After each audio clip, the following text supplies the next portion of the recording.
Hello दोस्तों, स्वागत है आपका हमारे यूट्यूब चैनल पर।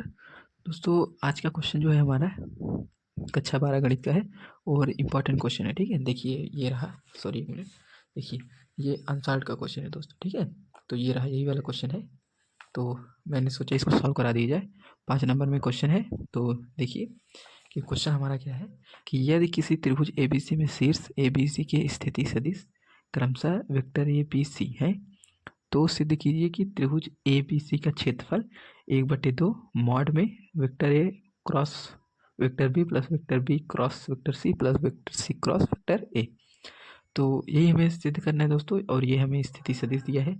तो हम क्या करते हैं कि देखिए, सबसे पहले जो जो हमें स्थिति सदिश दिया है दोस्तों, उसको हम लिख लेते हैं। ठीक है, तो ABC के स्थिति सदिश, यानी अगर हम लिखें कि ए के, ठीक है, ए के स्थिति सदिश क्या है, या फिर आप लिख सकते हैं ए का स्थिति सदिश। ठीक है, तो ए का स्थिति सदिश क्या है, वेक्टर ए। ठीक है, इसी तरह से सारा हम लिख लेंगे, वेक्टर बी और यहाँ से वेक्टर सी। ठीक है, बी और सी। तो ये हो गया। तो अब हम क्या करते हैं दोस्तों, जैसे देखिए त्रिभुज बनता है तो हमेशा क्या होती है, भुजा। ठीक है, तो भुजा रहेगी 3 ठे। तो ABC, यानी अगर दोस्तों हम ये निकालें AB, यानी वेक्टर AB निकालें, तो वेक्टर AB की जो स्थिति सदिश होगी वो क्या होगी।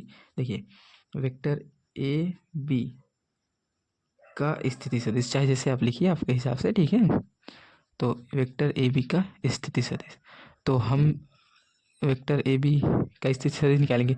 तो आप जानते हैं जब AB का स्थिति सदिश निकालेंगे तो AB मतलब B माइनस ए, यानी वेक्टर B माइनस ए। ठीक है, वेक्टर B माइनस ए। तो दोस्तों हम क्या करेंगे, सिर्फ 2 ही भुजा निकालेंगे, एक AB और एक AC। ठीक है, तो यही दोनों हमारा यूज में आएगा। बाकी आप सॉल्व करेंगे तो, और अगर आपको लगे कि यूज में है तो आप निकाल सकते हैं। ठीक है, तो वेक्टर AC, तो A और C, तो यहाँ से जब AC का स्थिति सदिश निकालेंगे तो vector C minus vector A। Okay, तो ये दोनों हमारे स्थिति सदिश है, इसी का हम यूज करके निकाल लेते हैं। तो देखिए, तो आप जानते हैं त्रिभुज का क्षेत्रफल क्या होता है, त्रिभुज ABC का क्षेत्रफल। ठीक है, का क्षेत्रफल, तो त्रिभुज ABC का क्षेत्रफल क्या होगा, 1/2 मॉड में vector AB cross vector AC। ठीक है, यही तो है, यही हमारा फार्मूला होता है। तो हम इसी के अकॉर्डिंग हम रख लेते हैं। तो 1/2 को ऐसे रखते हैं, वेक्टर AB हमने निकाला है B माइनस ए। इसको दोस्तों हो सके तो अगर नए मतलब लगा पा रहे हो तो रट लीजिएगा। ठीक है, इससे क्या होगा कि ना एग्जाम में कोई प्रॉब्लम नहीं होगी। बाकी वैसे तो समझाने का प्रयास कर रहा हूँ। ठीक है, तो देखिए आपको करना कुछ नहीं है, सिर्फ AB और AC निकाल लेनी है।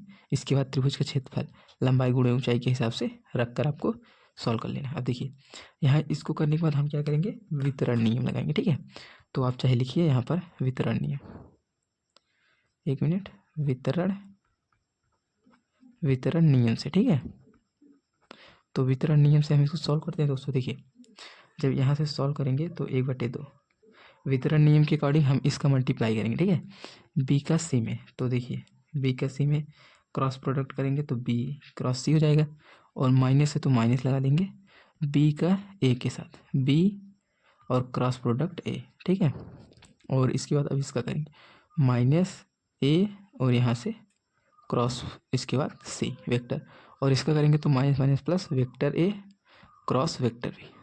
अब यहाँ करने के बाद अब देखिए क्या होगा, यहाँ पर इतना होने के बाद ना, तो आपको थोड़े मतलब कुछ कंडीशन याद रखनी होगी। देखिए, चूँकि हमारा क्या होता है कि जैसे देखिए अगर माइनस में कोई चीज़ है तो vector B minus vector A। ठीक है, अगर ये ऐसा है तो बराबर क्या हो जाएगा, vector A cross vector B। देखिए इसमें क्या हो जा रहा है, दिशा चेंज हो रहा है।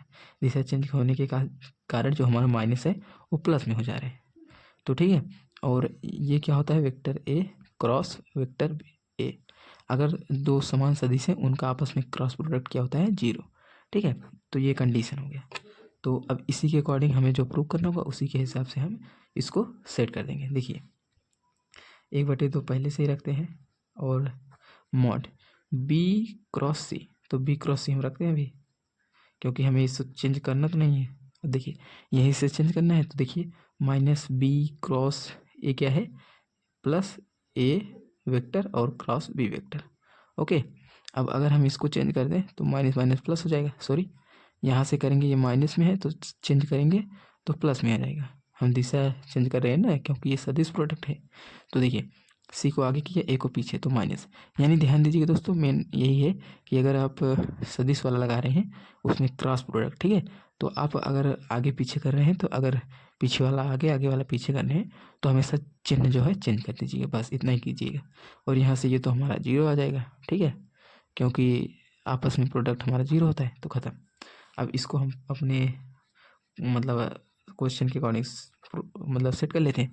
तो ये क्रॉस ए और क्रॉस बी ये दोनों हमारा आगे हो जाएंगे, और प्लस इसके बाद था B vector cross C vector, फिर प्लस और सी वेक्टर और यहाँ से ए वेक्टर।